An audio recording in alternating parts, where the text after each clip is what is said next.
Complications of hypertension are clinical outcomes that result from persistent elevation of blood pressure.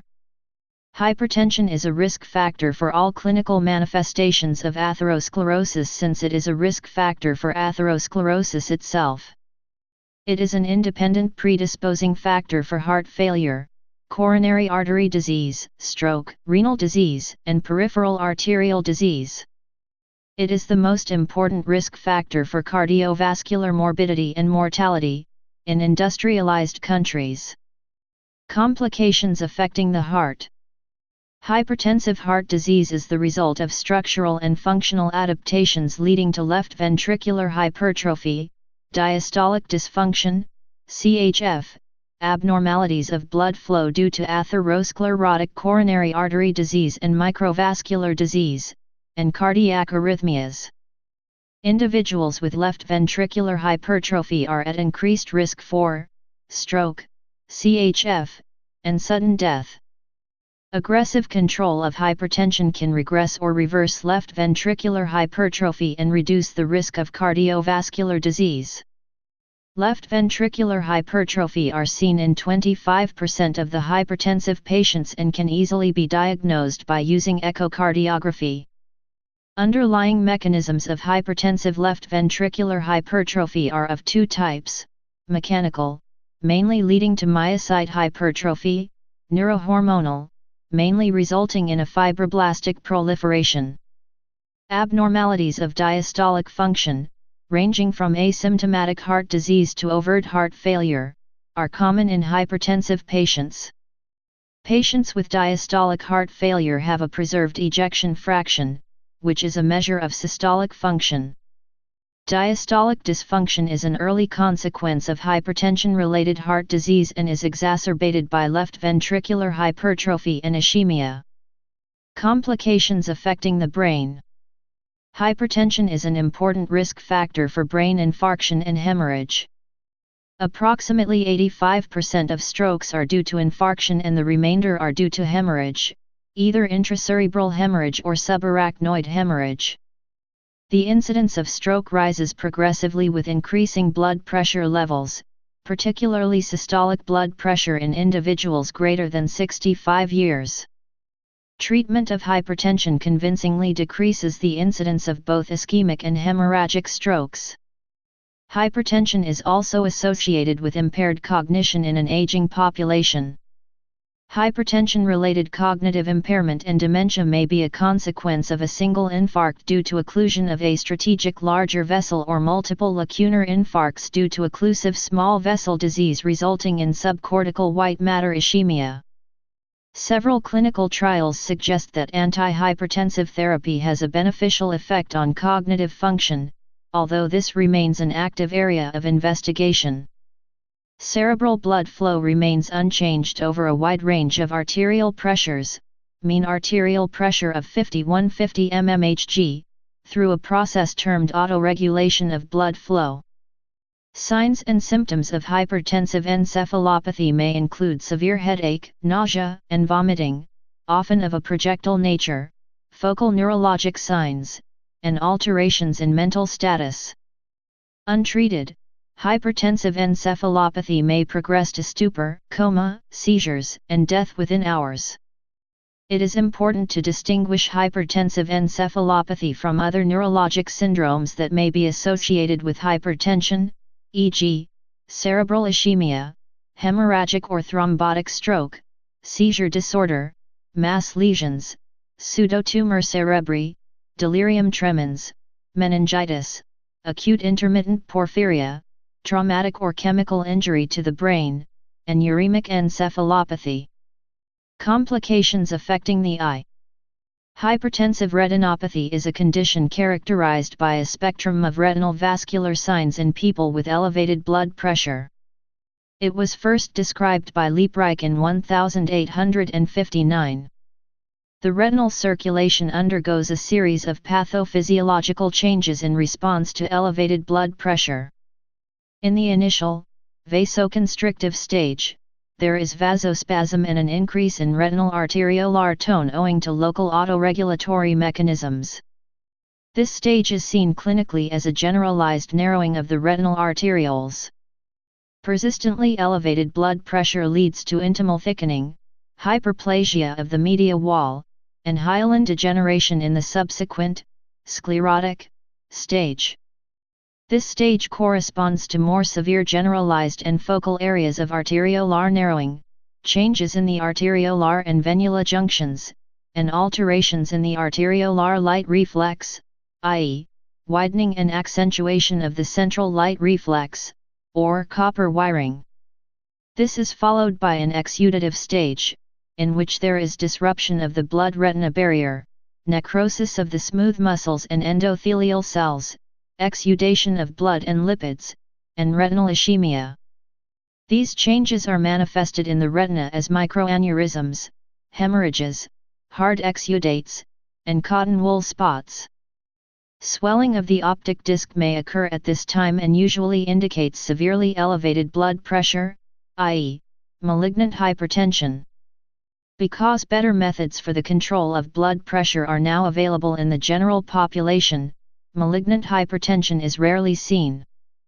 In contrast, other retinal vascular complications of hypertension, such as macroaneurysms and branch vein occlusions, are not uncommon in patients with chronically elevated blood pressure. These stages of hypertensive retinopathy, however, may not be sequential.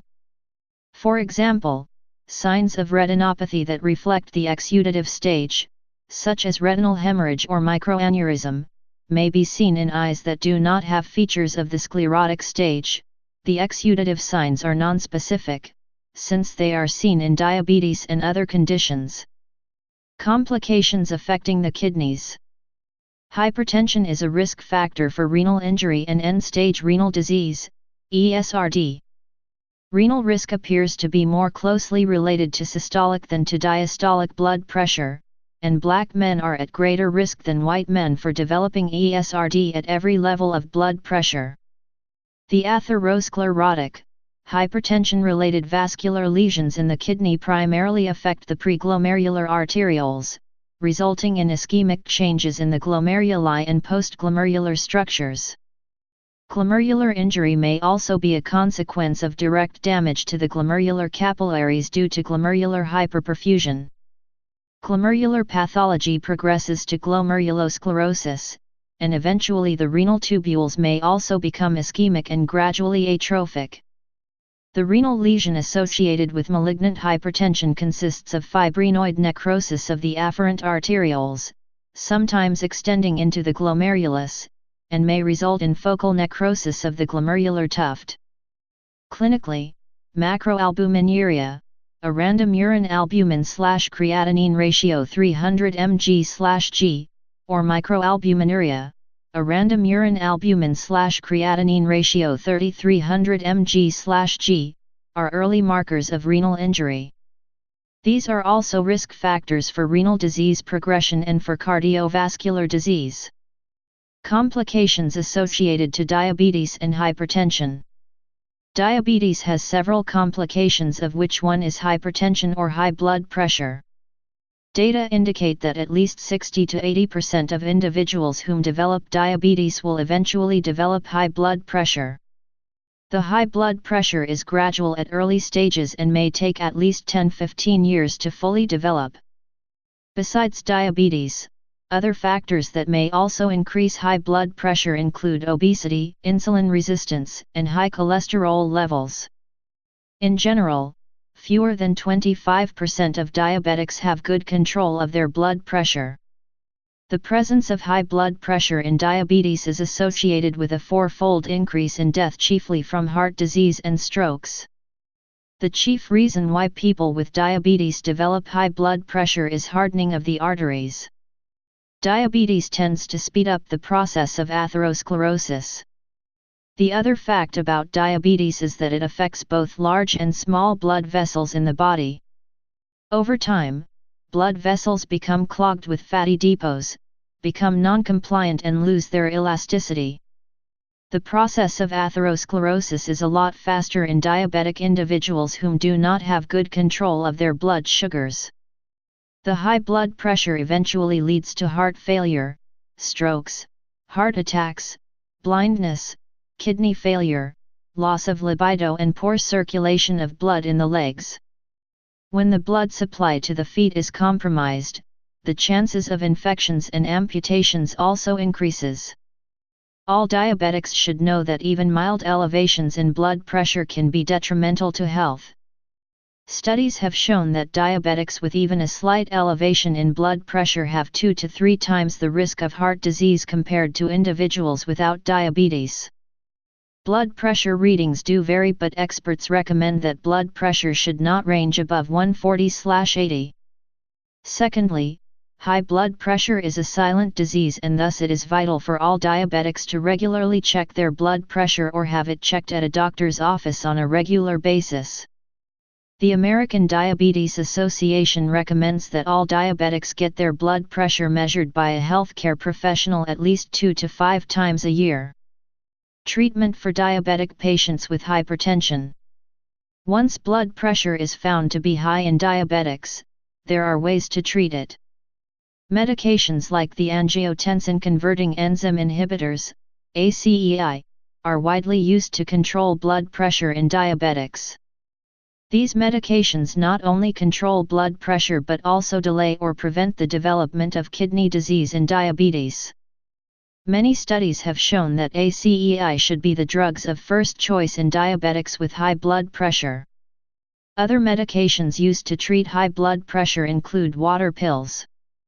Sometimes, a combination of medications is used to treat high blood pressure. All diabetics should quit smoking. The combination of diabetes and smoking usually leads to amputations of the toes and feet. Measure your blood sugars regularly, and make sure that they are well balanced, as the majority of complications of diabetes can be prevented by ensuring such blood sugars stay within normal limits. It is also recommended to eat a healthy diet and avoid sugary foods and limit the intake of salt. Also, ensure that your cholesterol levels are under control. Exercise is a must for all diabetics. Walking twice a day for 30 minutes can be a fair substitute for those not engaged in intense gym activities. Losing weight is also beneficial, as this has been shown to improve blood sugar control, increase insulin sensitivity and reduce blood pressure. Please subscribe and thanks for watching.